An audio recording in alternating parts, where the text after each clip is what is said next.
This segment is brought to you by JigMasters Jigs. When in doubt, get the jig out. Go to JigMasters.com and use promo code PNF20 and save 20% off your next jig order today. Welcome to the Paddle and Fin Podcast, the Bass Fishing for Noobs segment, where we try to improve our skills as an angler by learning new techniques or improving the ones we already know. I'm your host, Ryan Milford.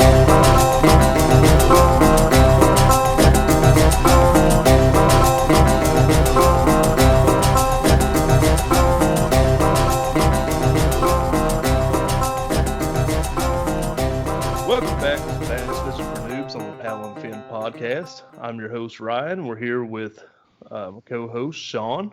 Hey, what's up, guys? Today we have a cool guest. We got Mr. Juan Veruete. Did I get that? I got it right. You got it, buddy. You did good. Nailed it. Juan, he does kayak classes, I believe, and he's done some guiding and stuff. And so he was going to go over some, we're going to touch on all kinds of things tonight. From noob mistakes to how to identify different types of areas and all that. So, welcome to the show, Juan. Hey, thanks for having me, guys. I really, I've actually listened to your podcast. It's Sweet. one of the ones I have saved on my phone because, one of the tricks, I'm big on learning about fishing and just keep learning all the time. And one of the things I do, because I do spend somewhere between maybe an hour to 2 hours sometimes driving to my fishing areas, depending on where I'm headed. I'll listen to podcasts on the way. So and most of them are all, fishing, kayak fishing, fly fishing, whatever it is I'm into. I listen to podcasts, and you guys is one of them. I enjoy it. Oh, that's awesome. I didn't know that going into this. So that's pretty cool. So, do you skip over this segment whenever? Well, I'd rather not say what parts and what shows I skip over, but I can't listen to it all. Yeah, it's all. Yeah, I've been at this a long time. Maybe I tell you a little bit about myself so folks can know kind of where I'm coming from. I'm actually a certified kayak instructor in the river kayaking discipline through the American Canoe Association, and probably certified over 10 years ago. And I'm also a licensed fishing guide in Pennsylvania. And I do teach kayak fishing classes on the Susquehanna River and the Juniata River in Pennsylvania, two pretty renowned, especially the Susquehanna is pretty renowned for smallmouth fishing. That's my specialty, is kayak fishing for smallmouth in rivers. But I've done all types of fishing. I mean, if it swims in the water here in Pennsylvania and beyond, I fished for it, muskie, walleye, whatever it is, I fished for it. I fly fish, I conventional fish, I kind of do it all. I've done it since, my first memories as a kid were fishing. Even before I was in kindergarten, I think probably 3 or 4 years old, my first vivid memories are of fishing.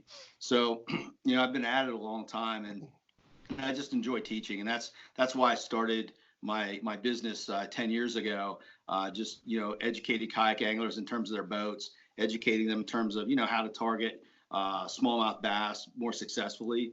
And it's been a lot of fun. It's been a ton of fun to do that this year. Just so you guys know, so the listeners know, I'm taking a hiatus from teaching my classes. So I won't be teaching any classes this year, but I'll definitely be, doing seminars. I think Sean was at one of my seminars that I did, and it was a packed house. It was on pre-spawn smallmouth bass fishing.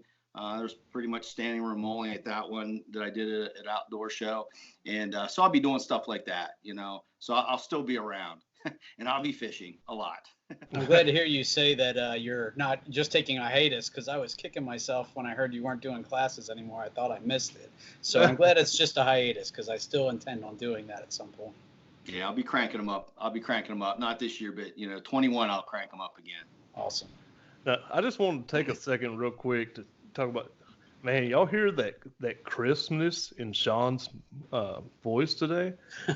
Sean done, he's going in this podcast game, head first. He done got him a nice mic and everything. He's sounding good. I'm messing around, man. He's even got those high-end headphones on too, man. I mean, these are actually pretty like an air cheap. traffic controller. Hey, when I first got these headphones that I have on, somebody was like, "Oh, you got some Beats?" I'm like, "No, these are like some $10 like Philips headphones I found." Mine are like $15 Sonys from Amazon. So. Hey, they do the trick. Yep. But so yeah, where y'all want to start at with this? Well, Hey, what do you think? However you Go guys ahead. want to start, I'm game, man. Well, we talked about a little something, as we were starting up this before we started actually recording, and we brought up, we talked about, identifying structure and finding fish. That's one of the biggest parts about fishing, right? Is finding the fish. I mean, you can be as good as you want with a technique, but if there ain't no fish around it, it ain't gonna do you no good. So let's talk a little bit about finding the fish. Sure. I'll talk in terms of rivers because that's my specialty. But a lot of it can be transferred over to lake fishing. A lot of guys that taken my classes said it does transfer over to lake fishing quite a bit. Especially current. I think that's one of the things you guys wanted me to talk about tonight is like current and how the fish relate, smallmouth relate to current. But you're absolutely right. You have to find the fish to catch the fish. And the reality is if you can find where there are fish, there are feeding fish, you can probably throw a number of different lures at those fish and catch them. You know what I mean? So if you're in the right spot, to me, that is probably like 80% of the game, just being in the right place and knowing that you're over fish or that you're around fish and you're making those casts in the right areas. So when I'm looking at rivers specifically, let's kind of talk generally. I'm really thinking about, number one, when you're looking at a river, you first have to kind of analyze things. I'm kind of very analytical, so you'll hear that in the way I talk and in the way I teach. You have to look at a river and you have to say to yourself, what are some of the prime structures in this river? What are the predominant structures in this river? Because if there's predominant structures, typically the fish are going to relate to those more than anything else, right? There's always that outlying exception, but a good example of that is if I'm fishing a river like the Susquehanna, I mean, they have major islands. Those are the big islands with trees. These are all my definitions that I use to teach guys in my class. So you have major islands. Those are the islands with trees. You have minor islands. Those are the islands with scrub brush and maybe just weed growth around them. They might just be gravel bars or tops of ledge systems, that have growth on them. So there are those two different types of islands. So those are two major players for fish location there.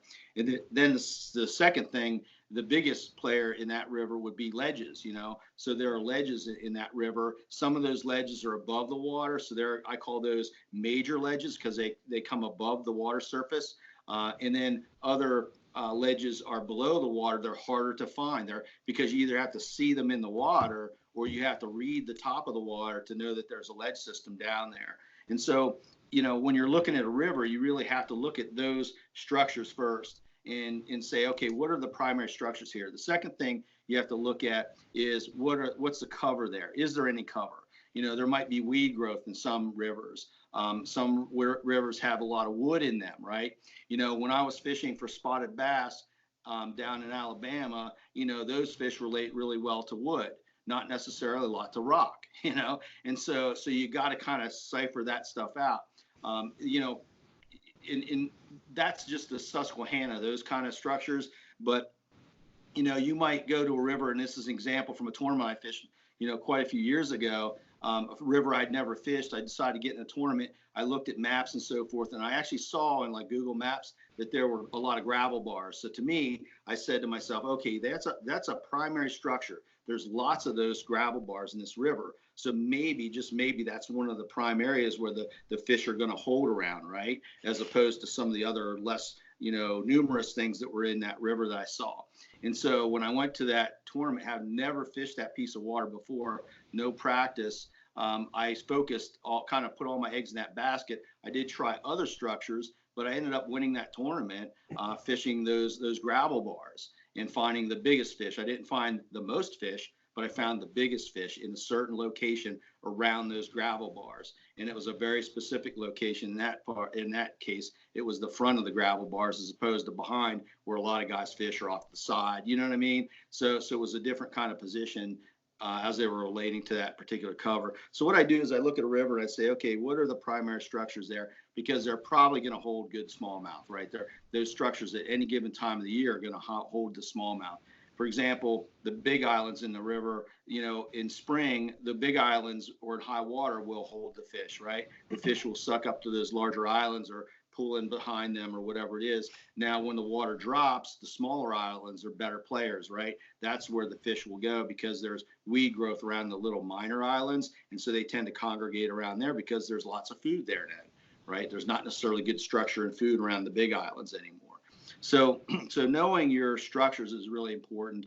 And, when you hit the water, you really have to, this is kind of like the finding the fish kind of thing. You really have to take time. If you're in a tournament, that's a little bit different scenario, right? Because you're time pressed, right? If you're fishing for yourself and you're going to spend the day on the water doing a float, you really do have time. If you move fast and you move efficiently, you have time to hit the big island. You have time to hit the smaller islands. You have time to hit the grass. You're going to hit all those different possibilities. And over the course of a mile, you're probably going to start to catch fish on a certain structure, right?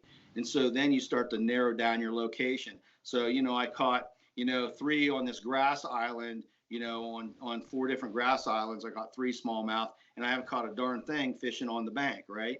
And so I'm going to move out in the middle of the river and just focus my efforts on those grass islands. And then obviously I'm going to hone in my presentation to something that they want. And that's a whole different discussion. But I tend to move around a lot for 2 to 3 hours. I don't want to settle into a location. I want to move around on those key structures for 2 to 3 hours with different baits until I really truly feel like I've found consistently either a good number of fish or big fish.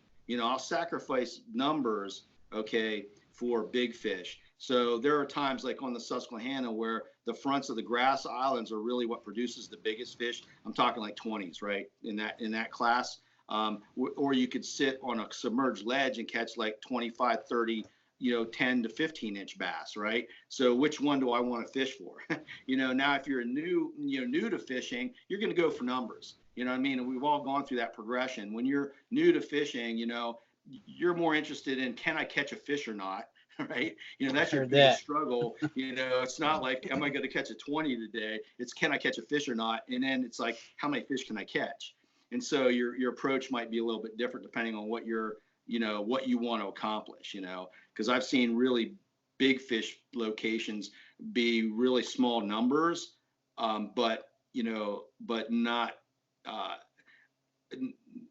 as many fish. I'll give you a good example. I had a bunch of guys from one of the factory teams I'm on come and fish with me last year or a couple years ago. And some of the guys were really catching smallmouth out in those minor ledges, right? Those submerged ledges, fishing crankbaits. What I did is I really like grass islands in the summer, and I knew they were catching fish, and that's great. You want to catch fish. What I did is I moved into the smaller grass islands, and I ended up only catching 8 fish, but 7 of those fish were over 18 inches, and the biggest one was just over 20 inches. So that's my move there. You know what I mean? That's what I like to do. But if I'm into catching fish, I'm going to stay out on those ledges all day. I mean, a 15-inch smallmouth, that is just like tons of fun. Why not, right? Why not catch 20, 30 of those? That's a lot of fun. So you got to look at your structure in your river. So what you should do right now, if you're listening to this, is say to yourself, what's like my favorite river? And let me really list out all the structure and all the cover in that river, right? So that I really understand it. Because most guys are not going that far. You know what I mean? They're not being that analytical about it. They're going out there and doing whatever they did before, where they might have caught a fish in spring, right? And they're fishing around the places. They're fishing around the places where they might have caught a fish before, but they're fishing yesterday's fish. They're fishing last year's fish, right? And the biggest thing that you'll see, the reason I spend 2 hours of my time trying different areas of the river and different structure is because, you really got to fish the day and not the season or last year. You know what I mean? The best anglers, if you really look at your anglers in kayak fishing right now, they're doing well, and your guys that are in boats, the best anglers are the guys that can fish the day. You know what I mean? Sometimes they're fishing the hour. You know what I mean? So you got to be open-minded a little bit. I mean, if I'm not catching fish for 20 or 30 minutes, man, I'm doing something else. I'm going, I'm moving a little bit. I'm trying a different structure. I'm moving up in the water column or down in the water column. I don't have any problem with changing things. So anyway, you want to get out there. You want to identify your different structures and so forth. Your wood, your weed, your islands, your gravel bars, chunk rock. Maybe some rivers have chunk rock and they got piles of rock in them here and there, right? So you really want to take note of those things and really spend time like learning that kind of structure and fishing that structure, over time. But in a day when you're there, you really want to hit all those different structures until you locate where the fish are. So when I'm locating fish, what I pay attention to, there are some other variables in there that I'm going to pay attention to when I catch a fish. Fishing around that structure. I want to look at the depth that I'm catching the fish at. That's really critical, right? So maybe they're on the bank, but they're like 4 feet off the bank and they're actually holding about 6 foot of water, right? Or maybe they're in a major ledge system that's reaching the top of the water, but I'm catching the fish from the ledge systems that have deeper water around them as opposed to 1 to 2 feet around them. Those are really important distinctions. And when you're trying to locate bass and you start to catch fish as you're trying all these areas and throwing lures, and I can give you a hint on what lures to throw in a bit here, but you really have to pay attention to where you caught the fish. You can even go over there. If you catch 3 fish and you run out of fish and you change lures, you still can't catch something, you want to go over there because the nice thing about a river, it's usually kind of clear, right? It's usually kind of shallow. You can go over there and look around and see what those fish were holding on, right? And that's going to give you facts to build your location pattern. And that's really what you're doing. You're building a location pattern. So I might say, oh yeah, it was around that. I'm catching mostly fish around ledge systems that have, 6 feet of water around them or more, right? And, they're holding actually in front of the ledge instead of behind the ledge rock, They might be, we'll talk about this, the eddy lines. They might be on the eddy line as opposed to inside the dead water in the middle of the eddy, right? So those are really important distinctions that you're making, but you can only make those distinctions if you go and observe where you're catching the fish, right? Because in a river, a lot of times you can use electronics, and I do. And if I have deep enough water and muddy enough water, I'll run through stuff with my electronics. And there's usually in the spring is when I use a lot of electronics. Beyond that, I don't in rivers. Depending again how shallow or deep your river is. But you want to go look at that because you want to see where you were catching fish to see what was there. Maybe there was a chunk of a tree down there. You know what I mean? You don't know that unless you go and look, but that's going to, you put that list in your head. Okay, 6 foot of water around the ledges. There was gravel behind that ledge. The water flow was medium speed behind that, around that ledge, as opposed to really gushing. Like those are facts about that spot that you want to make a list in your head so that as soon as you start catching more fish, you go through that list again. You catch another fish, you go through that list again, and you start to kind of refine this list of characteristics of those spots where those fish are. Does that make sense? Yeah. Okay, so that's like location patterns. I would say, as far as, let's talk about like currents and so forth. So, you've got to really look once you find fish. Let's just use the example of finding fish around a grass island, a small grass island. They're usually like the size of 3 or 4 cars or 2 cars, right? So you got water around that grass island, okay? You got grass that grows down into the water around it.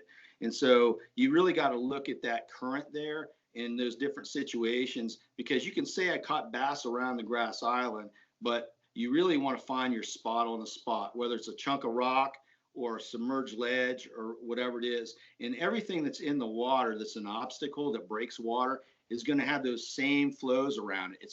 Everything's going to be the same, no matter if it's a boulder or a chunk of ledge rock or a tree, you know what I mean, a root wad. It's all going to be the same. So in front, let's say this is the rock. Let's just use the island. You got grass here, and you got water coming downstream this way, okay? So what's going to happen whenever that water hits an obstacle? It's actually going to create a pillow in front of that structure, right? And so that pillow, again, it could be ledge rock, it could be an island, whatever.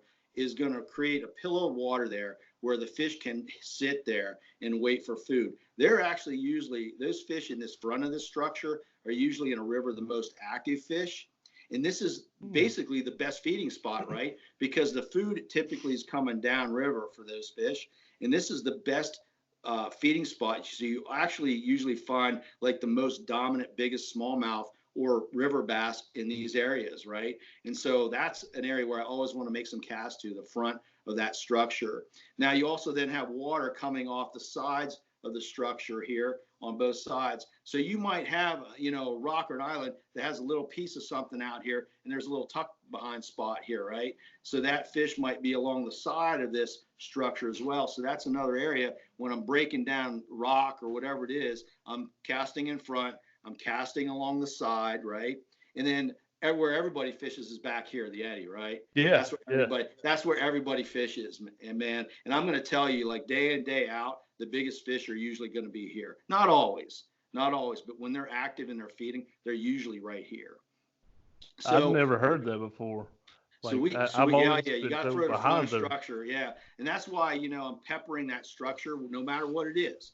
No matter what that structure is, I'm peppering that structure in the beginning when I'm trying to set my pattern with a bunch of casts. And we'll move to lures, you know, kind of towards the end here. So once I get behind that structure, you know that behind there, there's actually calm water pocket, right? Right behind that rock or that island. What people don't realize is that water is pretty slow, but it's actually recirculating up behind that rock. It's actually going back upstream. The water in that eddy is moving back upstream. Not a lot of folks realize that. If you've ever pulled your kayak in behind in an eddy in a river, you'll notice if you just sit there calmly, it's going to slowly push you up behind that rock or push you up behind that island because that water is recirculating back upriver. So along the sides of that eddy, there's going to be the eddy line. The eddy line is basically where that calm water, that water moving back upstream, touches or meets that water going downstream. So one piece of water is going down the river, and the other in the eddy, the water in the eddy is going back up. So there are two opposing currents, right? And the closer you are to that structure, the more defined that eddy line is, meaning the sharper it is, right? You know, if you look at a rock in the water, you'll see right behind the rock, if you look at that little eddy line there, it's really sharp and it's really distinct. As you move back farther off that rock and you follow that eddy line downriver, okay, and this rock could be the size of a car, right? You follow that eddy line downriver, it becomes less defined, right? It's got this billowy water, right, between, you know, in between the fast water going downriver and then the still water in the eddy, or the water circulating back up. And that's called, we call that billowy water. And so that's another area where you might target fish. So you got this sharp eddy line, you got the eddy line that kind of dissipates and turns to this billowy mixing water farther down the eddy line, right? And then eventually that eddy will taper out. It'll have a tail on it. So both eddy lines from either side of that structure will come together in a little tail downriver. It could be like 10 yards downriver, but it's coming together. That's called the tail out. And usually that tail out is also associated with some depth change on the bottom that gets shallower. Okay, that's really important too. So when I'm looking at a boulder and I'm breaking that boulder down in my head of how I'm going to fish it, let's just say a car-sized boulder, right? It's sticking up above the water. That's the easiest example. I'm casting to the front, casting to the sides, and then I'm working the eddy line a little bit. I'm working the calm water in the middle, and then that tail out is super important there, where that water, that bottom's starting to shallow out, and that eddy's tailing out and coming together. Makes sense? So I'm making casts to all those things because the spot on the spot is what you want to find there. And what I found is this: when the water is constant, like over time, your levels are constant over time, those fish tend to want to be in front of that boulder. When the water is rising, there's a point at which they'll go around behind the boulder, but the heavily feeding fish will stay up near the front corners, right up near the top of that eddy, and they're going to feed on those more defined eddy lines. But then when the water starts to drop, the smallmouth in rivers, when the water starts to drop, they tend to get less active. The faster it drops, the less active they get. I think it's because they're repositioning and they don't really know what's going on. So feeding is like the last thing on their mind. They'll actually tend to move into the dead water in that eddy when the water's dropping fast. Generally speaking, not always, obviously. There are no rules in fishing. And then once that water is low and it's like maintain a steady state for a number of days, that tail out can be gold. That tail out of that eddy can be really, really great. Now, there are no rules in fishing. These are generalities, right? But that's kind of over the years, that's kind of what I've come to kind of realize or discover about how fish position around structure. And again, that could be a boulder in the water. It could be a long piece of ledge rock in the water. It could be an island, a small island in the river, all those things create eddies. Make sense? I've been doing this wrong this whole time. Yeah. So that's kind of how you break down. And it's real important for you when you catch a fish from a structure like that in a river to really make a mental note of exactly where that fish hit your lure. And, hopefully it hit it where it was sitting. Sometimes they'll follow it, right? And you don't really know where it came from. Or sometimes you'll see the fish follow from out, from behind the rock. You'll see it follow from in front of the rock. You know what I mean? And so you got to really take note of that kind of stuff because that's really important. That's really important. Another thing in rivers is like chutes, like when you have chutes of water between two obstacles, right, where it makes a downward V. That's another opportunity there. I actually wrote an article maybe a couple years ago for Kayak Angler magazine on this. That's in the summer, you'll get faster water in rivers. In the smallmouth, even the big smallmouth want to be around the fast water because it's oxygenated, right? Think about a big lineman. Remember back in like the 70s when the big lineman always had like the oxygen mask along the side, you know what I mean? These 300-pound guys like huffing on the oxygen. Like that's a 20-inch smallmouth, right?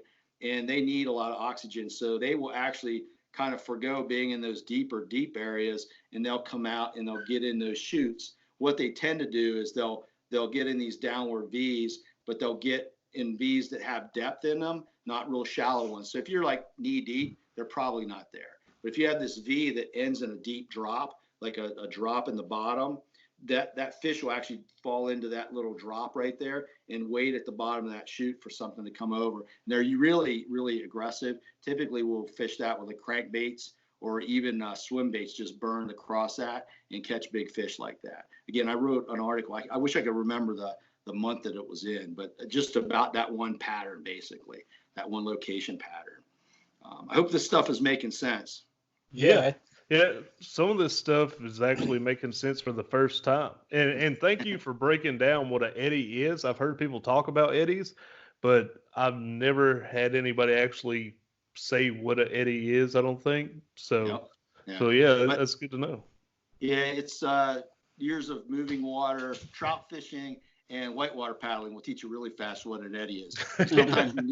Sometimes you really, really need to get in one of those when it gets really rough.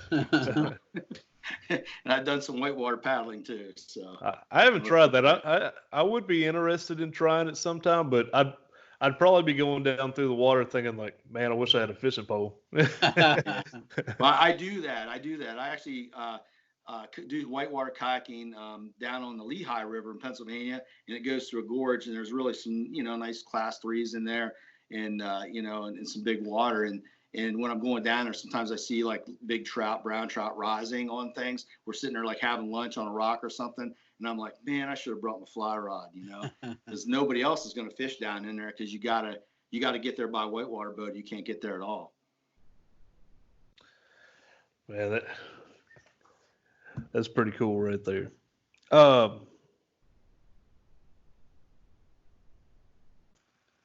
I know, Juan, one thing, when you're talking about hitting those, the front of those rocks, where I've like Ryan, I've heard of hitting the slow moving water behind them, but what do you throw in that area to get it to stick there? Because everything I throw, I think would just blow right by that.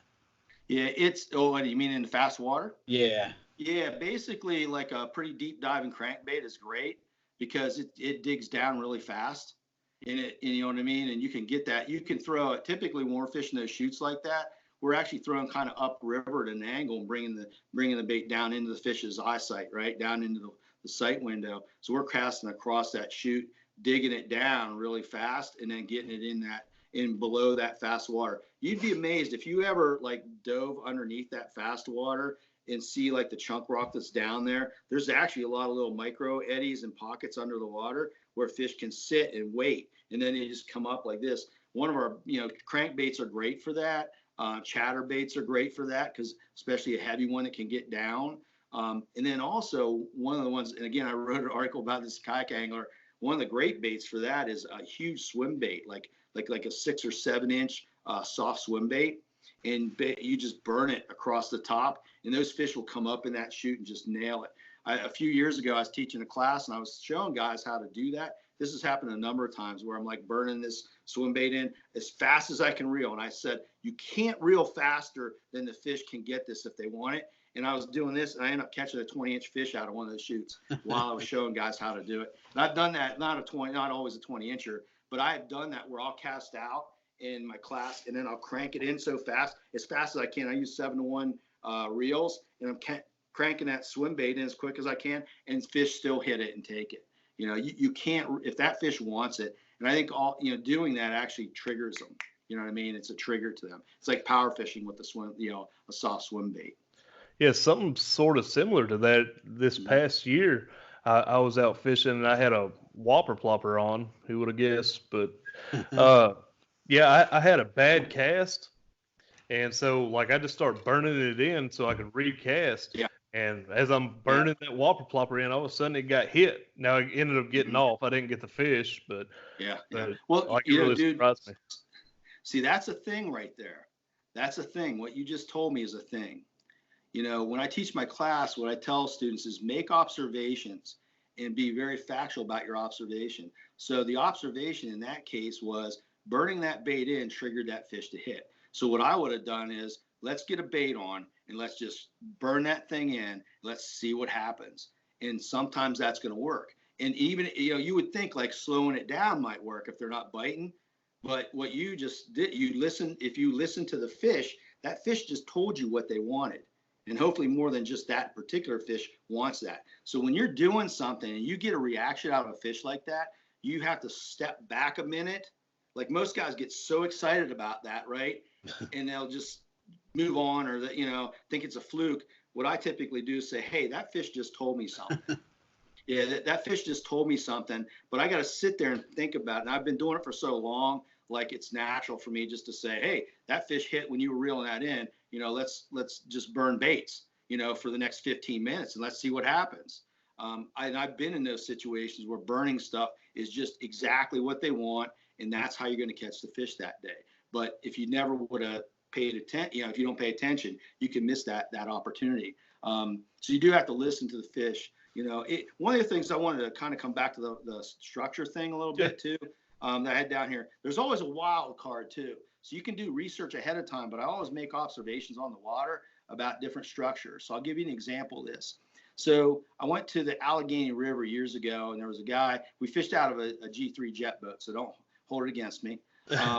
And so we're out there fishing for like 2 hours without catching a fish, right? So we come to this creek that was a small creek that was basically dumped gravel into the water, into the river, right? And made this little like pile of gravel in the water. And there was about 6 feet of water around it, or it was pretty deep around that gravel dump. That's what I call them, they're gravel dumps. So I threw my bait in the front of it.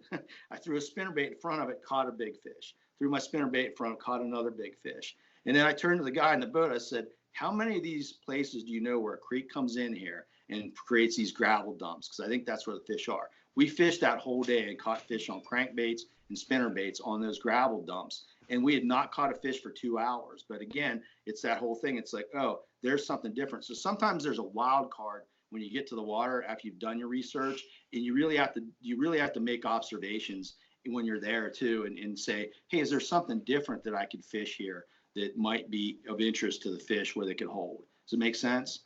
So there's always a wild card, but I find generally for the general angler just beginning, if you can just identify major structures where there's a quantity of those structures, you're typically going to find fish day in and day out. That other stuff is kind of specialty stuff, right?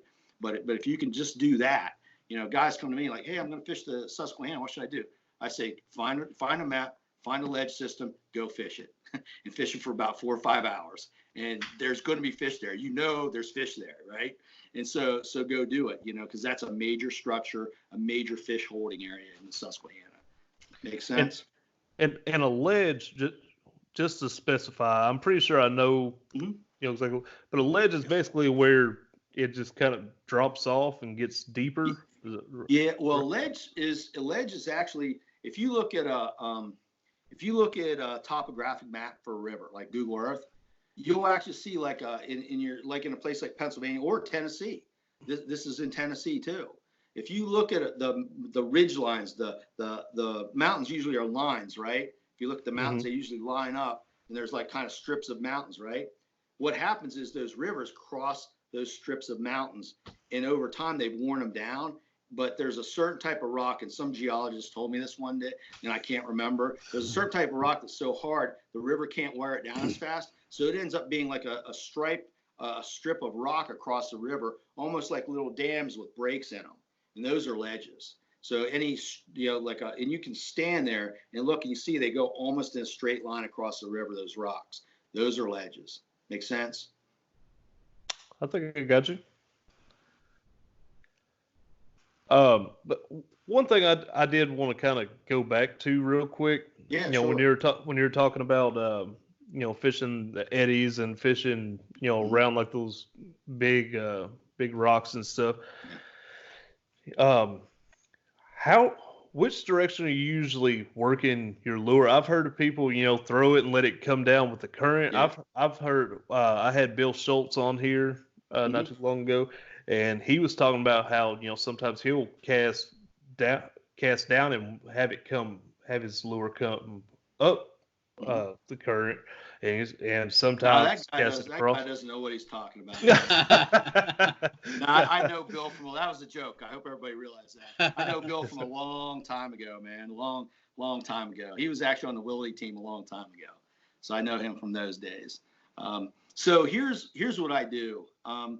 My general recommendation is to try to present the bait at an angle from upstream to downstream on whatever you think the location is holding the fish. So if you think that the fish is holding in front of the rock, you want to cast upstream of that rock and bring it down across the face of that rock at an angle, or straight up and down the river. I like that presentation just based on observations of fish. What I found is, fishing for bass and trout in clear water, when you bring a bait up behind a fish that's either neutral or negative, you just don't, I just feel like you almost don't stand a chance of catching that fish. If you bring it into their face, you make them make a decision, right? You appeal to their, you're not startling them by hitting them in the back and coming up front, right?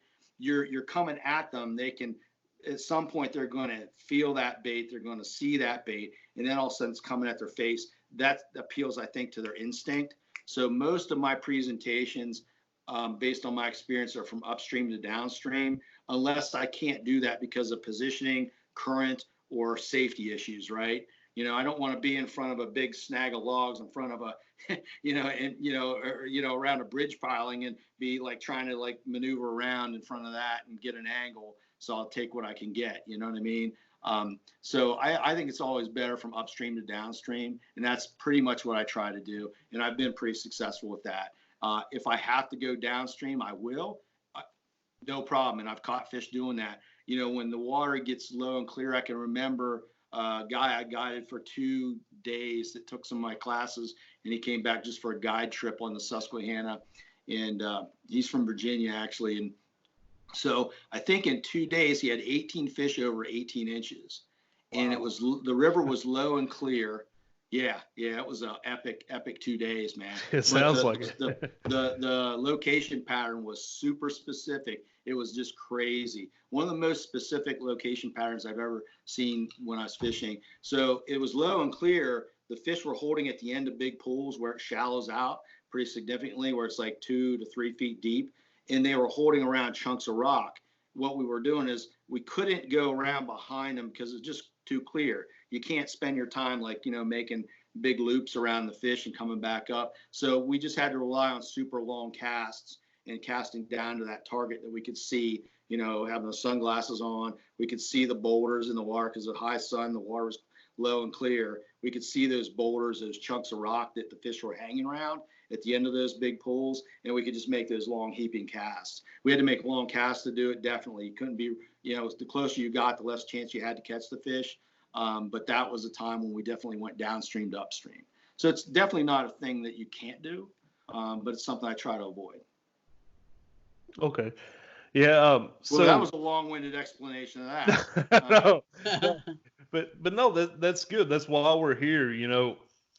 People say do this, do that all the time. You can ask any fisherman like, "Hey, do this," and they'll be like, "Oh, just do this," but they don't really explain. I'm the type of person, a lot of things, especially fishing, I've had a hard time, catching on to it. So the more you can explain to me about how to do something, the better chance there is I'm going to be able to catch on to that. Yeah, you'd be able to replicate it. And that's the thing. Like, I say those things, but I say those things because what I try to do is go with the high percentage stuff, right? Like when I teach my class, what I'm trying to do is move people from a certain place in their fishing to another place in their fishing that's a little bit higher level. And by giving people things that I know statistically kind of work out, like that's what I'm trying to do. Not that you can't do what Bill Schultz does, because you certainly can, because I've done it, you know what I mean? But what I know is day in and day out, that's probably your best strategy. Makes sense? One thing I did want to say with that, if you're going with the current, like you're gonna have to reel a little faster than the current, right? Like say like a swim bait or chatter bait, it's not gonna do what it's supposed to do action wise unless you're going a little bit faster. That's correct, and that's a really good point. One of the things that I stress in my class for river smallmouth fishing, because of the way when you're, even when you're doing upstream to downstream, you got to keep up with the bait, plus move it fast enough to get action out of it. So I always tell guys, go with a high-speed reel when you're river fishing. It doesn't matter how deep your crankbait dives or whatever. Always go with a high speed, like 7-to-1, where you're peeling in about 30 to 32 inches of line. That's really what you want to look at. Like the ratio is good, but you want to look at the amount of line that comes in. And it's hard to find that information on reels sometimes. So for all my bait casters for river fishing and for all my spin rods, all of them do, 30 to 32 inches of line per handle crank. It'll make your day go a lot easier, especially if you need a follow-up cast, or if you're doing some of those burning techniques that I talk about doing in my class. You really, because you would get worn out if you're like 5-to-1 and you're trying to burn something across the top of the water all day long. Like it's real easy to burn with a 7-to-1. You're barely, you're 32 every handle crank. You don't wear yourself out during the day. Plus, when you miss a fish, you can get a much quicker follow-up cast. And I think that's really important too, to have a quick follow-up cast. Or you see a fish, it's about opportunity out there in the water too. You got to be situationally aware. If I see a fish breaking on bait, man, they might be gone in a matter of seconds. And if I can just crank that thing in and get another cast out there to where the fish is breaking, like I'm going to catch that fish. So I'm trying to do things that put the, give me the advantage basically. And I think high-speed reels give a river angler the advantage. Yeah, that's something I've been trying to work on, is trying to upgrade reels. Plus a kayak angler, think about it. How many times in a kayak, if you're new to it, you've set the hook on a fish, your kayak lurches forward, right? It's a good fish, it lurches forward, and then the fish is running at you too. Well, that's an opportunity for the fish to get off, because all they got to do, if you got a heavy bait on, is jump and shake their head, and they're going to throw that bait, right? So if I have high speed, I can keep up with that too. So that's another reason I do that as well. Sweet. Yeah, I've been trying to upgrade all my reels to faster gear ratios myself. I lost a fish off a jig back in the fall because I still had like a 6 something gear ratio reel on my jig reel, and man, as soon as I set that, it was a good fish too. I never saw it. Yeah, it came straight at me. That happens a lot, and a lot of guys say they like the lower gear ratio because it's like cranks the fish out. I'm going to tell you the gear ratio and the amount of pressure you put on the fish between a 5-to-1 and a 7-to-1 ain't that much different. You know what I mean? Like you can still crank a fish out of cover with a 7-to-1. It's not like, it's a winch compared to, it's not a winch compared to the other one. You know what I mean? There's really not that much difference in terms of the amount of pressure that you can put on a fish, really. And I guess they say with those higher speed reels, you can always slow down if you have to, but it's a lot harder with a slow speed to catch up on, go fast. You'd be amazed. Yeah, you'd be amazed if you look at a spinner bait and you're cranking in with 7-to-1, how slow you can move that. If you're just slow rolling it, how slow you can move that handle. And it actually, makes it so that, you're not as tired at the end of the day because you're not just cranking and cranking and cranking all day long. I like it, but you do have to learn to slow down at times with it. Yeah. Something I noticed here, I wanted to bring up. It looks like you got like a little fly tying station right there in front of you. Is that what that is? Yeah, that you is. Tie your own flies? Yeah, I do. Yeah, I grew up in central Pennsylvania. So in central PA, man, you get a fly rod as your first rod, and so I've fly fished for a lot of years, and then I stopped for a lot of years, and then I came back to it again. So now I'm sitting here staring at like all kinds of rabbit fur and feathers and stuff like that. Yeah, this is my tying station here. I don't have the patience to tie a bunch at one time, so I keep it all out. So if I go over and tie one or two, and then I'm done. And then like 2 days later, I come back and tie one or two again. So that's how I roll with that. I can't sit there like some of these guys that I know. They'll crank out like 2 dozen in a night. I can't do that. I'm that kind. I got no patience for that. But yeah, I fly fish quite a bit. That's something I've never tried. Eventually, I want to try that, but I feel like I need to, enhance my skills just, normal bass fishing before I go trying all that. I'm the same way. Oh, it's fun. It's fun, especially for trout. It's fun for bass. I've caught some good smallmouth on fly rod. It's a lot of fun. It's just a different way to catch fish. Just a different thing. I try not to get too technical about it because I just do it for fun. But it brings a whole new challenge into the game, especially out of a kayak. Definitely out of kayak. It is for sure. A little tough. So with you being a guide and an instructor and all that stuff, what's some of the biggest mistakes you see, new fishermen, or even, if you want to break it on down, new kayak fishermen, what's some of the biggest mistakes you see them make? Yeah, I thought about this a little bit, and I kind of did it from the perspective of a new kayak angler and the things that I see in my classes.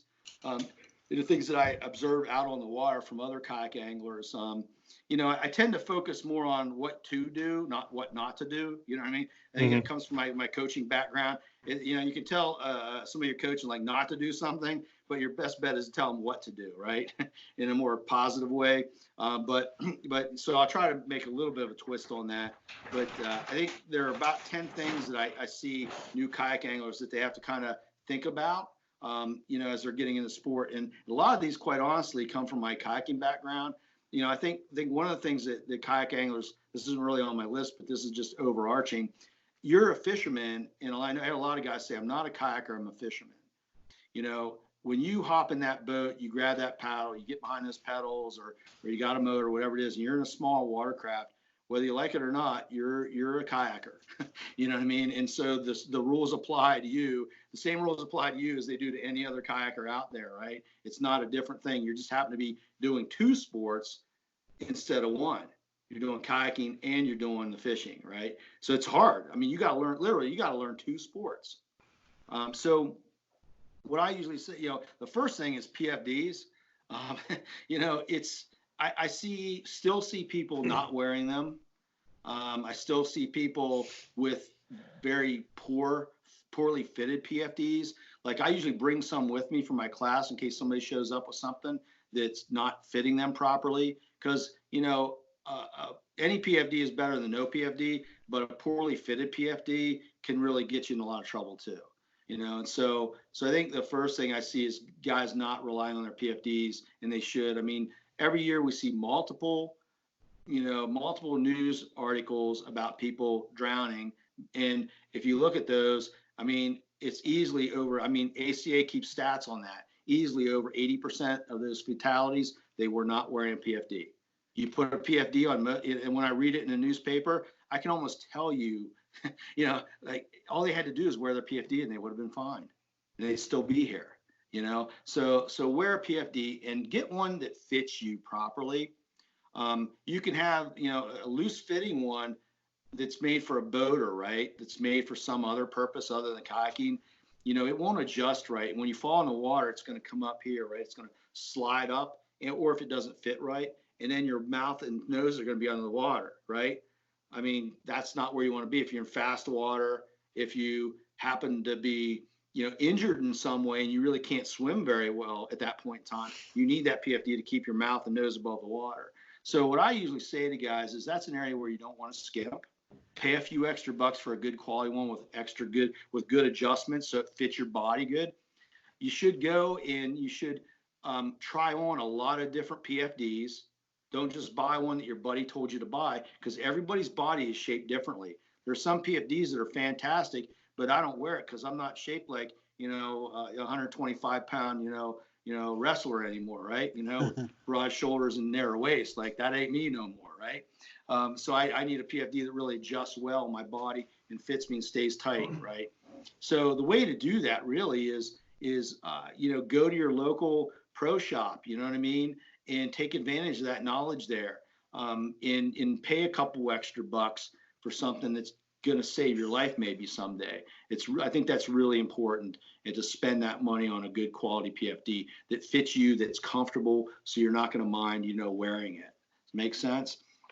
Yeah, I completely agree with you. Because I mean, you can buy things online, but you know, or in a big box store, and you know, nothing against big box stores, but I've done seminars in some big box stores, and those folks just aren't trained sometimes well enough to make recommendations to guys about, you know, and gals of what PFD they should be wearing and whether it fits them right, and even how to adjust it properly. I mean, that's worth its weight in gold. When I bring guys in my class, a lot of times I'm looking at their PFDs, and one of the first things I do is I have them, you know, go through how to adjust it, because a lot of guys don't have their PFDs adjusted properly, so they're not going to help them if they do go in the water. They get into trouble. Makes sense. So PFDs is a big one. I think that's you know, some of the mistakes I see getting the wrong PFD. Inappropriate dress for conditions. You know, I'll be like in November out on the Susquehanna River, and I'll see some dude in jeans, you know, in a puffy jacket paddling around, you know, with a fishing rod. Not a good thing. No bueno, right? I mean, Cotton keels. What's that? Cotton keels. I mean, more power to them for being out there, but you know, you really have to make sure that when you're going to go out in different conditions, you're dressed for those conditions. And I see, you know, guys not doing that even in the summer, you know, having sun protection and all that stuff. Guys not wearing dry suits and dry gear in the wintertime, or in those in-between times, early, you know, late fall, you know, early spring, you know. So again, spend the money. And a lot of times I look in the guy's tackle box and they'll have like $300 reels, and you know what I mean, and like, you know, they take a couple rod and reels, and you know, and they'd be able to afford a, you know, a good dry suit, you know, for example. So yeah. I think dressing appropriately for conditions. Everybody wants to extend their season, but make sure you're dressed right. I think the other thing I see with kayak anglers, and you see this in news articles too, it's knowledge of hazards. You know, especially in river paddling, a lot of folks don't realize what the real hazards are. Even in big water paddling, like out in Lake Erie or in saltwater, you know, there are guys who, you know, you read the article, you know, the kayak washed up on an island and the guy's missing, right? There was somebody who went out in big open water and really didn't understand like how to judge the weather, how to judge, you know, how far they are, you know, all kinds of things that they didn't understand out there. And they just made some really bad decisions that led to a bad thing happening. The same thing in rivers. There are a lot of hazards in rivers, but the way to, you know, to do it safely is just knowing what a strainer is. You know what a foot entrapment is. Know what a hydraulic is. Like just knowing those things. And some people are hearing this and not knowing it. Educate yourself on the hazards of the water that you're paddling. I think that's really important because a lot of times it's just avoiding the hazard, recognizing it, then avoiding it, right? That's all you got to do. I mean, how many guys on the Susquehanna River in the next 2 years are going to try to go over Lowhead Dam? A lot. It happens. It's a hydraulic. I mean, this spring we'll probably have somebody go over Lowhead Dam, maybe get rescued, maybe drown. It happens every year. So knowing those hazards is important. And newbies, how you can learn the hazards. I mean, obviously, one of the things that YouTube is a great thing and YouTube is a bad thing. Like, 'cause as an instructor, a lot of times I see some bad advice being given on YouTube by well-meaning people trying to help other anglers and so forth. And I think the best way to do it is just go to your local paddle shop, and a lot of them do like 1-day classes, and at least you'll know what some stuff. You'll know about your boat. You'll know about the hazards, and that's what those 1-day classes are usually about. So, what's the investment of time? They're usually pretty cheap, relatively speaking. So it's definitely worth the time. The other thing I had on my list here is inability to control your kayak. That's a big one, especially in moving water. Guys get hung up on rocks. They flip their boat. They lose gear. They make decisions about going down water and don't know how to navigate or can't navigate it properly, or they should just go around the water. Right? That's an option. I've done it myself. I look at stuff in my fishing kayak, look at all the gear in it. I'm like, I'm not running that rapid today with my fishing kayak. I'm going to drag it around. But I see a lot of guys who not only struggle like from a safety perspective on that. I've seen guys like just bouncing off of rocks and just having trouble getting their kayak maneuvered and spun and going in the right direction or even reading the water. So I think that, again, that little class could help people a lot, just any basic paddling class.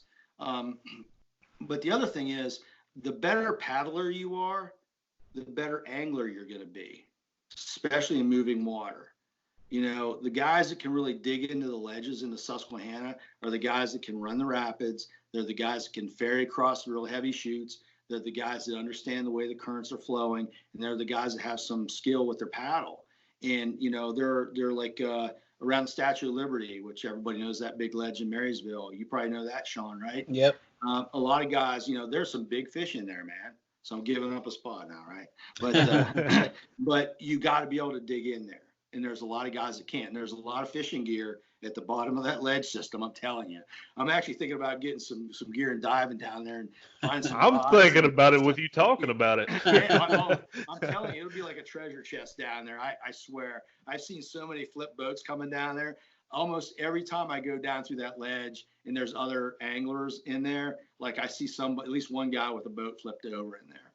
So, you really have to, get your paddling skills, and the way to do it, again, it doesn't have to be, my class, but, you just take a basic paddling class and it's going to help you, because guys are amazed like how they can move a big fishing kayak really well if they just have the right skill and right approach and the right, technique.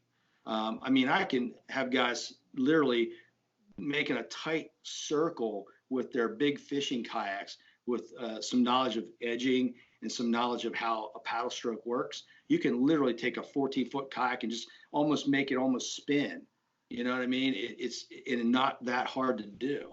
When I show guys that in my class, I might make a video of that because it's like one of the best things. They're like, whoa, hey, I didn't know a fishing kayak can move like that.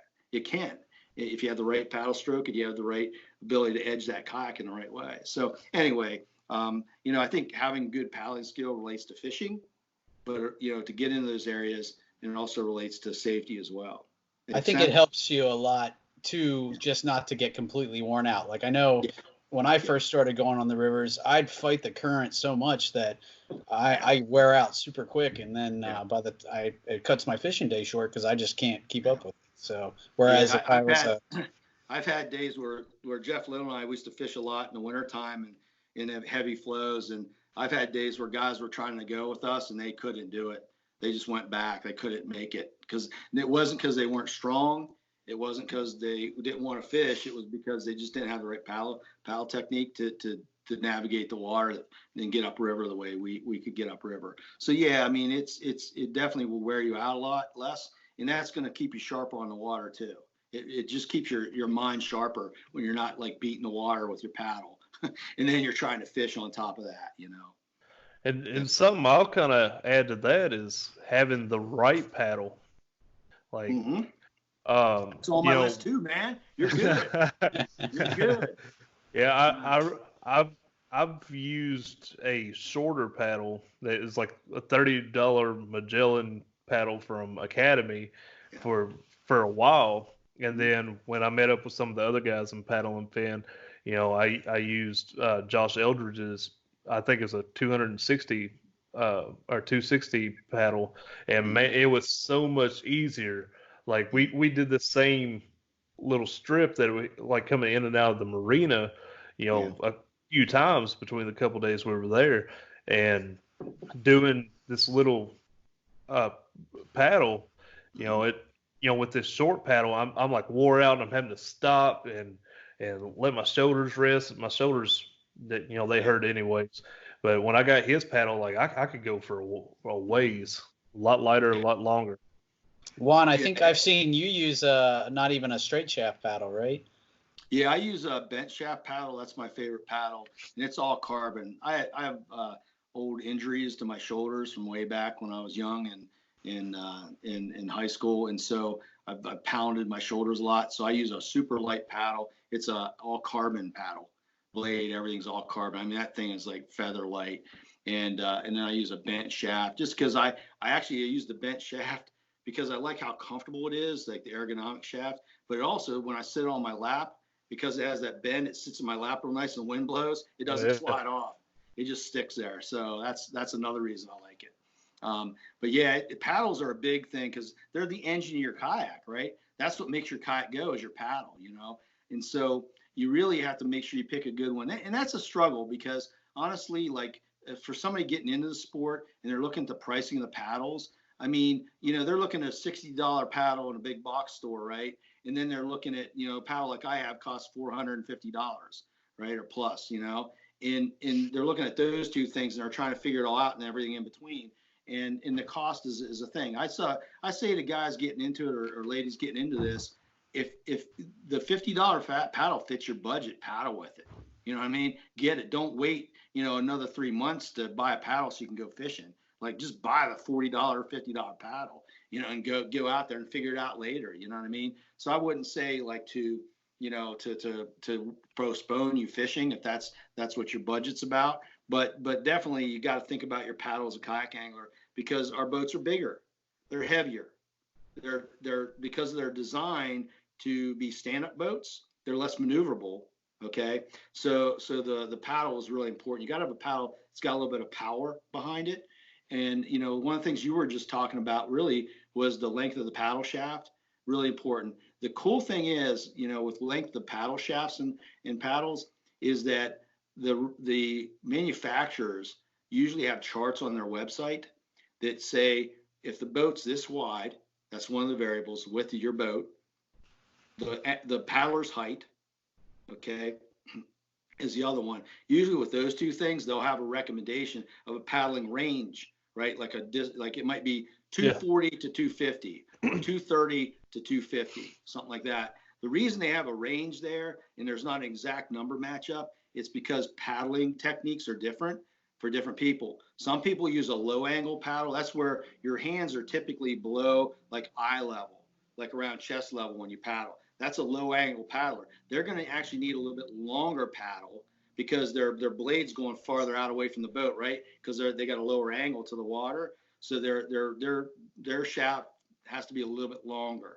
Whereas I'm a high angle paddler, which is more for speed and quickness, and it's more of a whitewater kind of paddle. And I use a shorter paddle shaft because of that. But I can change. Like I have one that's adjustable. I like the adjustable ones. Mine goes from like 230 to 250. And that's like a comfort range for me, depending on what I'm doing and what boat I'm paddling. I'll switch that up. I don't think I ever go to 250 though, because of my high angle. If I was low angle, I might go to 250. So yeah, you've got to look at the paddle shaft as the most important thing for new people. So even if you're buying that $50 paddle, like get the right paddle shaft length. They're measured in centimeters. Make sure you get the right one for your boat and for your height. And then beyond that is the blade. A lot of anglers don't think about the blade of the paddle.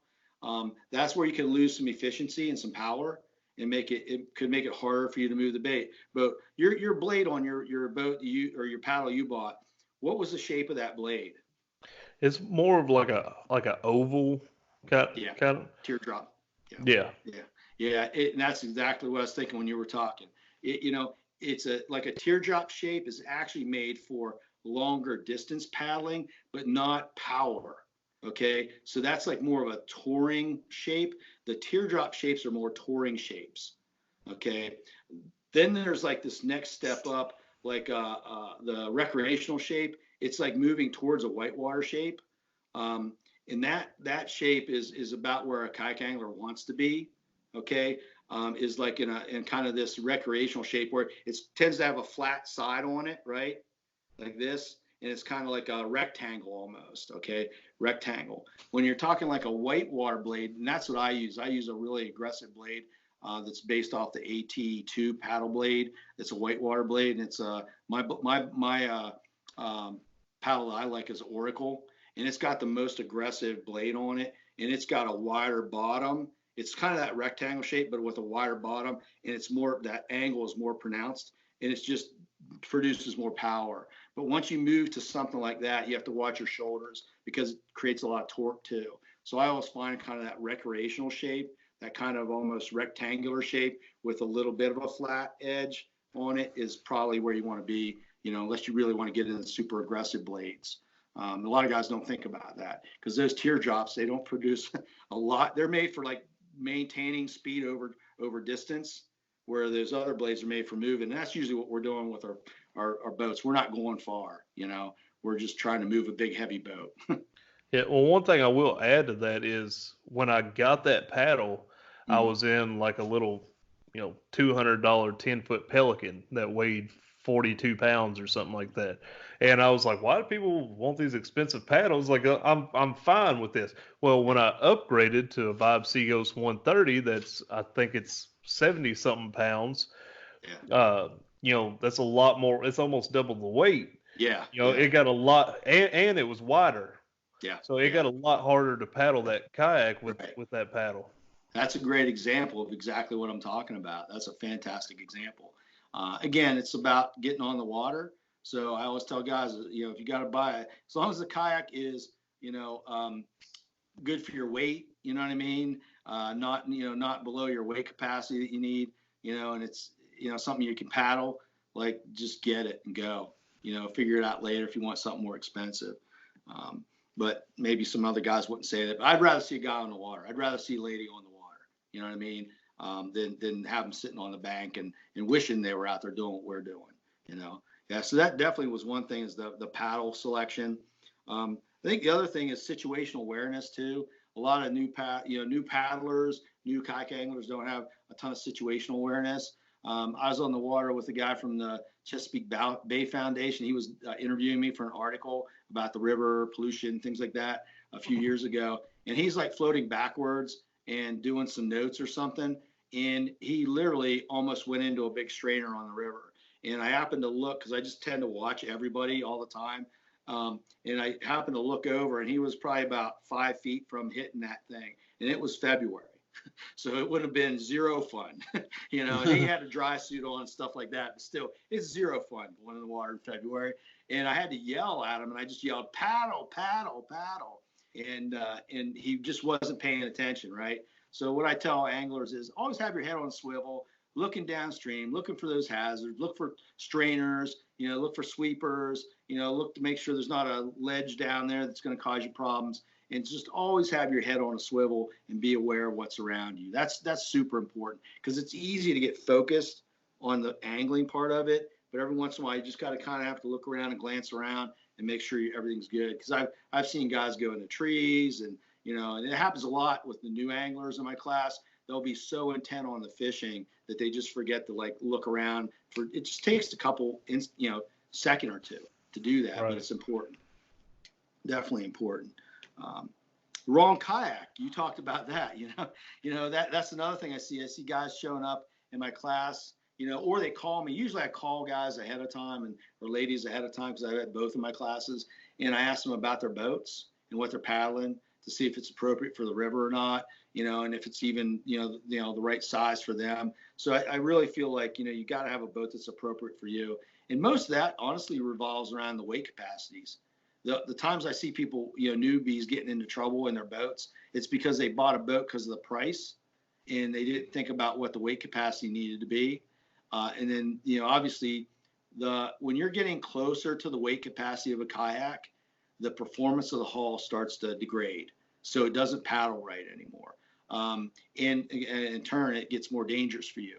So I usually tell people, like, with you, your gear, your fit, even if you're going to camp overnight or whatever, you got to factor that into. So your fishing gear, your camping gear, if you're an overnighter, you shouldn't come more than about 50 pounds or so within that weight capacity. And that usually does the trick. Once you get close to it, even the hull starts to get less stable, and then you start to have performance problems, and then you start to not have fun anymore. It's no fun to paddle a boat that's too small for you. You know what I mean? Yeah. That doesn't keep your weight, above the water line or whatever. Makes sense? So that's the biggest thing with kayaks is weight capacity. Everything else is personal preference. Definitely as a newbie, you should paddle boats before you buy them. Always, always, always paddle a boat before you buy it. Whether it's your buddy's boat who has the same boat, even if you're in love with your buddy's boat, go to a demo day. Again, we go back to this kayak shop thing. Like, there's such great resources for newbies, man. I mean, it's like, go there, go to a demo day, paddle 5 or 6 boats. I still paddle all kinds of fishing boats because I love to see like how different boats are being designed and how they perform and things like that. So I'll go to a demo day. When I do a demo day for Wildy, because I'm on their team, like, I'll paddle everybody else's boats when I'm there because I just want to see what's up and see what the boats paddle like and see what's new, But if you're a newbie and you're getting into it or you're thinking about switching boats, don't buy something without paddling the boat. Even if you got to travel, I would travel 2 hours or more to go paddle boats. Honestly, it's that important. It's that important to travel. Too many accessories. That's another thing on my list. Some guy, I can remember one guy in particular, like he shows up for my class and his boat looked like a battleship. Did you ever see that meme where the guy has a battleship kayak and he's like really with the guns on it and stuff like that? Oh, that's a good one. It's a classic, man. It's a classic. But putting too much stuff on your boat can be dangerous in some ways because, again, weight. The heavier a boat is, the harder it is to handle that boat, the harder it is to paddle the boat. And then it also creates like entanglement hazards. Like, a lot of guys put a lot of, leashes and things like that. Well, I know there's companies making leashes out there, but man, they're dangerous, especially in a river situation. You get your foot inside, in a loop, or basically it's called loops. You don't want anything that's going to create a loop. And anglers, sometimes we create a lot of loops in our boats. Let's just take one example that I give in my classes. I take a fish gripper and I got it connected to the side of my boat. I take that fish gripper and it's on like a bit of a leash or whatever, a string, let's just say a rope. And then I take that leash and I hook it to my seat, or that gripper, and I hook it to my seat. What have I just done? I've created a loop.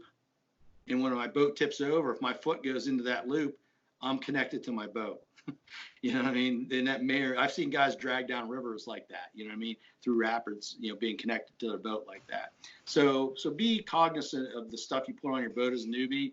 Try to keep it minimal. The other thing is, from an angling perspective, is that you don't know what you need until you get out there and fish. And as you fish, you're going to know what you need. You're going to discover, like, oh, I need a better rod storage, system. I need a better tackle storage system, because everybody's boat's set up differently. And there's a reason for that, because everybody fishes different, right? Everybody's thought process is different to where they want things and where they can find them quicker. So go with a stripped down boat the first few times. That's what I did. I had one crate and that was it. And I had like a couple rods, 2 rods, and that's all I did.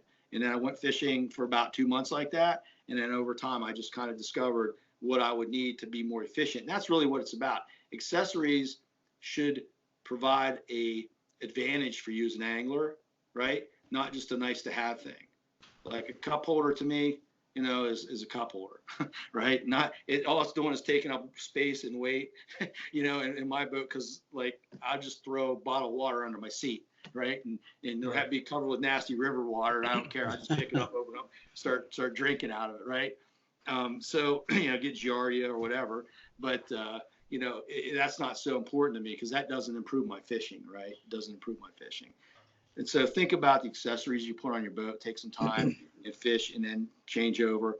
And then the other thing I see is like too many rods, too much tackle. That goes back to too much weight in your boat. Too many decisions, like from the fishing perspective. Think about this. And this goes into like patterns, like lure patterns, like what lure to use. Think about this. I have a plastic worm. I'm just using that, or a tube, let's say a tube. I got it in like 20 different colors. And then I have Senkos in 10 different colors. And then I have the next plastic bait in 5 different colors.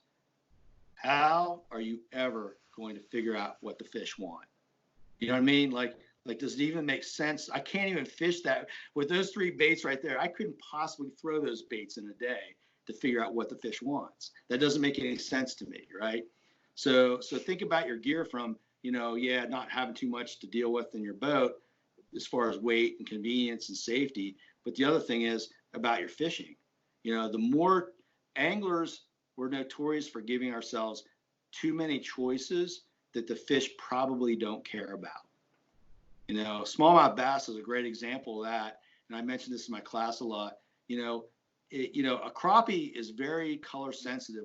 If you need a yellow twister tail on the day that they're biting on yellow twister tails and you don't have it and you're crappie fishing, those fish are so, and walleye are the same way. They're so color sensitive, it's ridiculous. So you go armed with like 20 different colors, you know. But bass, smallmouth especially, are not like that. If you're in the ballpark, they're good enough, right? If it's close to something they see in the river, that's good enough for them, right? You know, you don't have to have 100 different colors to catch bass. You really don't. It's a rare day when a certain color is just that much better than everything else. You know what I mean? Does it make sense? You know, I'm definitely guilty of that. Yeah, we give ourselves too many choices. I mean, you know, you don't know what's in your box. You don't know where it is anyway. I mean, how are you going to use it? You know, the box I give people in my class is about that big and has about maybe 10 different baits in it. And I can catch fish on that box for probably 2 to 3 years without getting skunked. Just what's in that box. I can catch some bass in the river on what's in that box for 2 or 3 years without getting skunked. So, you know, yeah, sometimes the color does matter, but it doesn't very often. It really doesn't. It's where you're fishing. It's how you're moving the bait, how fast it is, how high or low in the water column it is. Those are the most important things. It's not whether you got a pink or purple or whatever it is. I got one color of flukes, white, because I can see it. I can see it when it disappears. I just can't even. I've never experienced a situation where a guy pulls up beside me and is like catching 10 times as many fish as I am because they got the white and pink fluke. You know what I mean? It just doesn't, like, it's just not. It's one of those variables that maybe it's important some days, but most of the time it's not. So I clutter my head with it. Yep, that's a good tip. Yeah. Pare it down. So what I do with colors for smallmouth is usually I'll go natural, and then I have colors for muddy water, and then I have things I do that are triggers. And I have videos. I have a YouTube channel, Kayak Fish PA, and some of this stuff is on there. Like I don't have many videos, but they're very like pointed videos. They're very like tactic specific. And one of the things I talk about is like trigger points on baits. And fly fishermen do this, but I mean, this is something anglers have been doing for years. What it is you add, like, say, a chartreuse tip to something. And what that is, think about a smallmouth or any fish as a predator, right? Like, did you guys ever watch Wild Kingdom when you were kids? It's you taking me guys, back a I little don't- I bit. don't you guys think might so. not be that old. There's a show called Wild Kingdom, right? And they'd always be like out there in Africa, and there'd be like this big herd of wildebeest, right? And then it'd be like this lion like stalking the wildebeest, and it always picks out the damn wildebeest that's injured, right? Like how does it know that out of those thousands of wildebeest that one is the one to target that's like kind of hurt or whatever? Predators are they're hardwired to see differences, right? Differences. So if you put a chartreuse tip on a swim bait in the right way, and it creates a little bit of a flash, right? It attracts their attention. Now, whether they hit it or not, I don't think they hit it because I think it says, oh, what's that? Right? If you're walking through the woods at night and you see a little flash of light, what do? What's that? Right? Because you're a predator too. When I used to hunt, I took my son on his first hunt. He got a 6-point buck, and you know how we got that buck? I'm looking through a dark pine tree grove, way out in the distance. It's a sunny day, but it's really like shady and dark in the area. Way out in the distance, I saw a little white flash, way out there, just a tiny white flash. What was that? The horn on that buck. So we're predators too, right? What's that? Right? We see something different. And so, you know, I use colors for muddy water, a handful of colors only for muddy water. And then I use natural colors for anything that's green to clear. And then I also think about trigger points. Again, I got a video about that and like different lures I add trigger points to. And a lot of times I'll just take a marker with me and I just mark up the actual bait at the time I'm using it to put a trigger point. It has nothing to do with color per se. It's just a trigger point to attract the fish, basically. So that's kind of I think important to realize too, as far as color goes. I did say one thing that I was going to say, like how do you hit all these areas fast, right? Like all the structure I talked about way like what, an hour ago maybe. Think about your baits. Like one of the baits, like there's a box I give people during my class that I have that kind of covers the bases as far as setting the lure pattern. But one of the most versatile lures that you could use to set a pattern is a swim bait, like a boot tail swim bait. And the reason I say that is, think about it. You can fish it on top if you burn it like a buzz bait, right? You can slow roll it in. You can run it through the middle of the water column, which is the way everybody does it, right? You just cast out and wind it in, right? You can take that bait and work it down in the bottom of the water column and let it bounce off rocks by just slow rolling it, right? You're just super slow and you're feeling every bump on the bottom, right? So I'm doing, and then I can take that bait. Here's a good tip. I can take that bait and fish it in a pocket, like behind the rock or whatever. I can fish it in an eddy on the bottom like a tube. I can do that with by putting a football head jig on it. And then there's a flutter head that I use at Fit Lures. I hate that I mention companies, but this is such a unique kind of rigging system. I think I talked about that, Sean, in the seminar. Yep, I actually picked up a few after that. I'm not big on trying to make people buy stuff. Like, I mean, obviously I'm on different pro staffs, but I'm not like, it's a tool, right? So it's a flat sink, kind of a flat, almost looks like a swim bait hook, and it slides across the rock. But I could take that swim bait and throw it like a tube and move it, drag it like a tube on bottom. You know, it may not be the crayfish that they want to eat, but if they're eating stuff off bottom, it's dragging slow. I at least know that, right? And then I can be like, oh, I just caught 5 fish dragging that after I cranked it through there a few times, different ways at different speed. But when I went and dragged it through that spot, I got 2 fish. That tells me something. Then maybe I say, let's try a jig, or let's try crayfish, because we know they're feeding on bottom behind rock in the 8 feet of water, whatever it is. You know what I mean? And so there's a whole nother thing about setting patterns, but I like a swim bait because it's something I can use, you know, and move it in a lot of different ways, cover a lot of different water column and a lot of different speeds, and help set that pattern. That's one of the baits that I typically use to set patterns, you know. And then top water baits, like I might throw that in there different ways in a spot, and then take and throw a popper in there, see if I get a different reaction from the fish. So that's kind of how I do it. I know a lot of guys like to use spinner baits too. I think they're great, but sometimes they don't catch the fish. They're really inactive. And with that swim bait, I feel like I can do a little bit of both with it, and it doesn't hurt. Make sense? Yeah, that's good stuff. We're coming up on an hour and a half here. Woo! So, Holy yeah. cow, man. Hey, time flies when you're having fun. And I talk a lot. You got a lot of stuff, man. A lot of knowledge. Yeah, that's what I was gonna say. Like, it's good stuff that you're talking here. It'd be one thing, somebody just likes to talk, but yeah, you got a lot of good knowledge here. We could really sit here and talk for a couple more hours about it, but for the listener's sake, I start wrapping it up a little bit. Just I hear, man. These long. You can cut out the boring parts too, man. Just cut out all the boring stuff. I almost swore on the podcast there. It happens, man. It happens.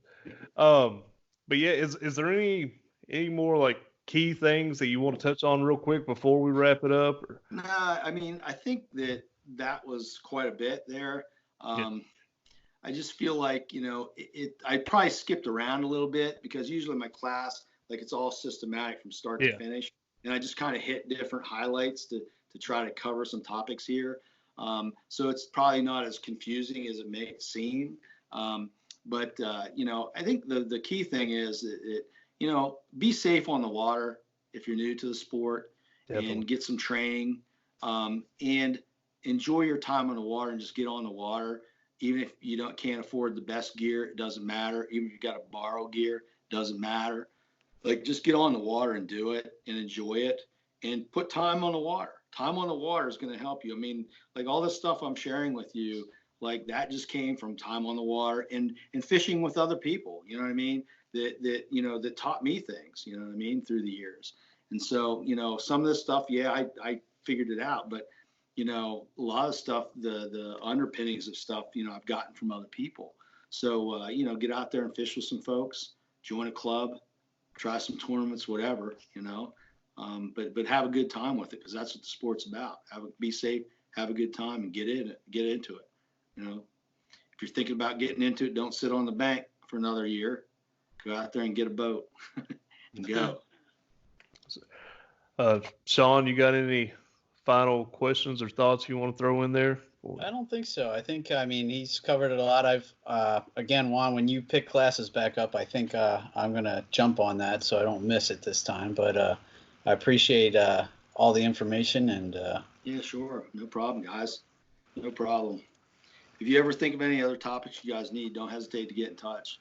Like I said, I got, especially from the kayak and safety side, I got a lot of stuff there.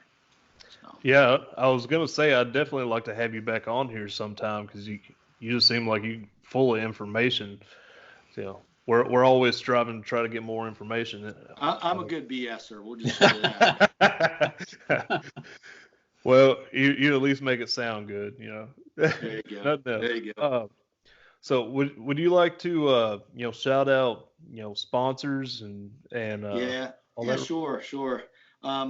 So I'm on the Wilderness Systems fishing team. I've been on that team for a lot of years. I think close to a decade or so. So I was like one of the original guys on the team when they expanded it. They had a couple guys on the team, and then they expanded it. Chad Hoover was actually the director of the team at the time I came on. And then, Fit Lures is a company that I've worked with, because they're a small, cottage company. I love small cottage companies. And they make some really unique stuff as far as smallmouth fishing goes. That's their specialty, especially cold water stuff. Oh man, they got some good stuff. And then obviously I'm using paddles from Wilderness Systems as well. I've used AT paddles. Yak Attack. I've been on their team since when I came on their team. I think they had like maybe the light pole and then a couple other products, and they were still like, I think Luther was still doing it like out of his garage, in Virginia or something like that when I came on the team. And so I've known them for a long time. They're fantastic. I mean, the products are awesome. And then, beyond that, who else? Temple Fork Outfitters. That's my rods, my fly rods and stuff like that. So that's about it. I think I got everybody. Maybe, I hope. And I'm not on their team, but NRS, man, if you guys are looking for good gear for paddling, for kayak fishing, they're right on top of stuff. I use their gear. I'm not like on their pro staff or anything like that, man, but they're doing a lot of good stuff in kayak fishing. They're paying attention to us, and they're making stuff for us. And you definitely, I feel like I gotta acknowledge that, because I use a lot of their stuff, because of that. So anyway. And where can people find you online? So right now I shut down my class website because I get so much, email from that and stuff.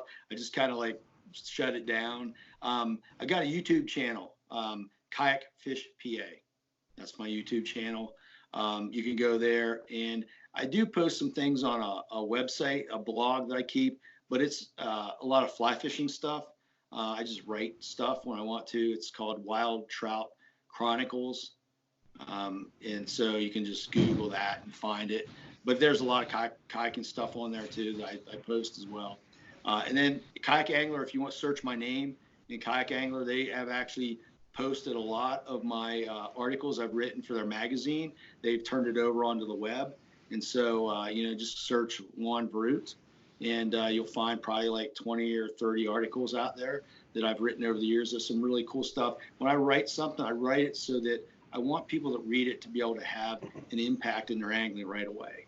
And that's how I taught my classes. I want them to be able to have impact in their angling right away. I've had guys go out the next day and email me like, I just caught the biggest smallmouth I ever caught, you know what I mean? Doing this thing you taught me to do, and it's the very next day after they took the class. And that's what that class is all about. It's a foundation. So hopefully I'll get back to that next year and we'll get some guys in that, because that's tons of fun for me. I really enjoy teaching. I really enjoy that part of it.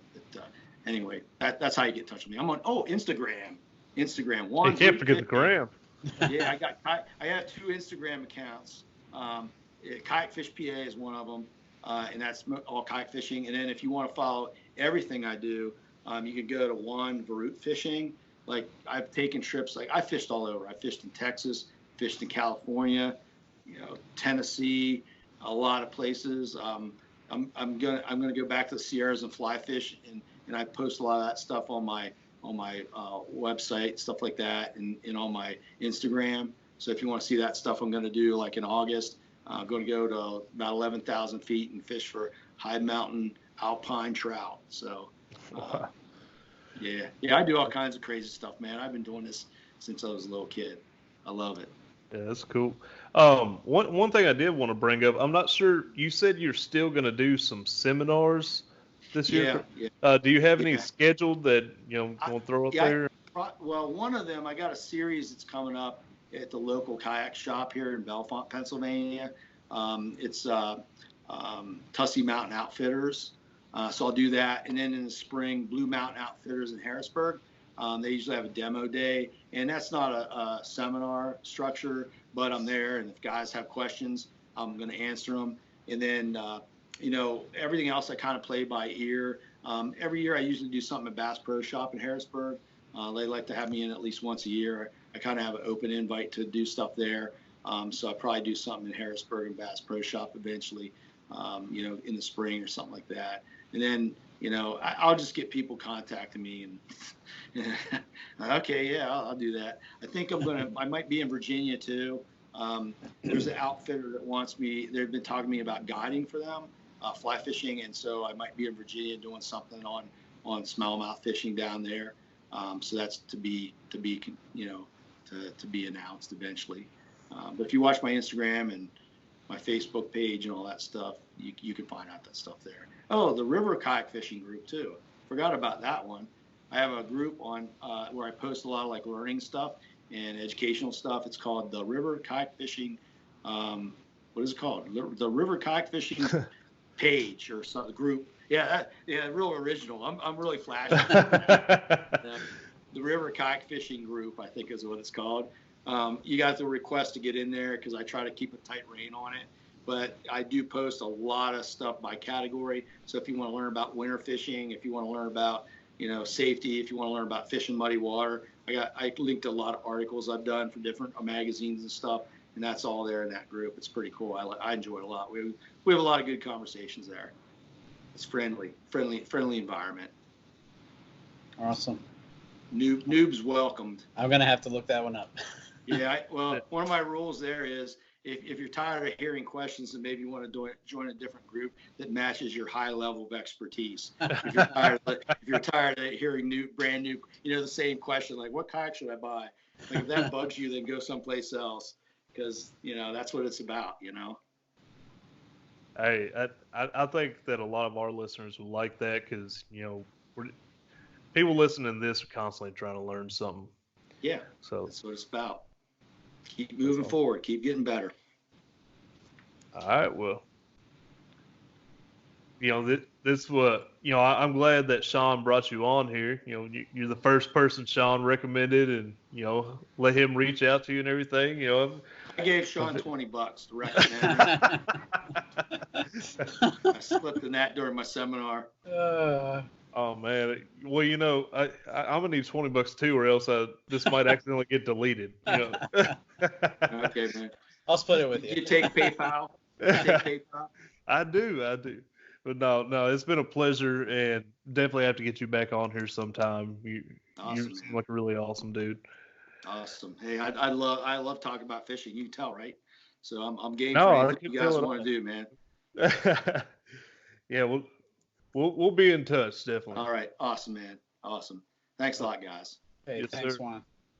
Have a good evening, man. Yeah, you too. See you guys. See ya. Hey, send me kind of off the topic, but when you guys do post it, like shoot me a message or something, and I'll blast it out on all of my stuff too, so that people know it's out there. Okay. Yes, Okay. sir. We'll get taken Awesome. care of. All right, guys. Take it Thanks, easy. Juan. You too. Thanks, man. See ya. And that was a cool interview. Did you like that? I thought you'd dig him. He's a pretty cool guy. Yeah, I did like him, and I think that was also the longest episode I've ever done. Yeah, I kept looking at my watch. I'm like, oh crap, it's going on. So hopefully that's not a big deal, right? No, it should be perfectly fine. People are just gonna have to drive a little slower in their cars. But yeah, I guess we haven't technically closed this out. So, you want to take it out, or you want me to? Go ahead, you can do it, man. All right, guys. Appreciate everybody listening. I know it was long, but a lot of good information there. So, it's a lot to take in at once. So if you have to, listen to this twice. Yeah. But anyways, guys, when you're feeling the burn, come here to learn. Later. Yeah. See ya. Go check out the website, guys. Paddle, the letter N and fin.com. Also check out YouTube. youtube.com/paddle-and-fin. If you got a question, comment, want to hear from a future guest, feel free to email us at paddle, the letter N and fin @gmail.com. Don't forget to follow us on social media. We're doing giveaways, announcements, things like that at Facebook and Instagram at paddle and fin. Shout out to our show supporters, Rocktown Adventures, Loveland Canoe and Kayak, Hammered Lures, Fish Mob Lures, TRC Covers, Ketch Products. Go to ketchproducts.com. You can put the paddle and fin logo right on your catch board. Don't forget to go over and pick up your JigMasters Jigs. Use promo code PNF20 and save 20% today. Don't forget to rate and review the podcast on whatever platform you're listening to. It helps grow the audience, helps others find our podcast. So please drop a 5-star rating in on the podcast platform you're listening on. Don't forget about the recycled plastics program, you guys. Take your used plastic baits, put them in an envelope, mail them to the address in the show notes. Our man Eric Richards at Hammered Lures melts those down, makes new baits, and donates them to various chapters of Heroes on the Water.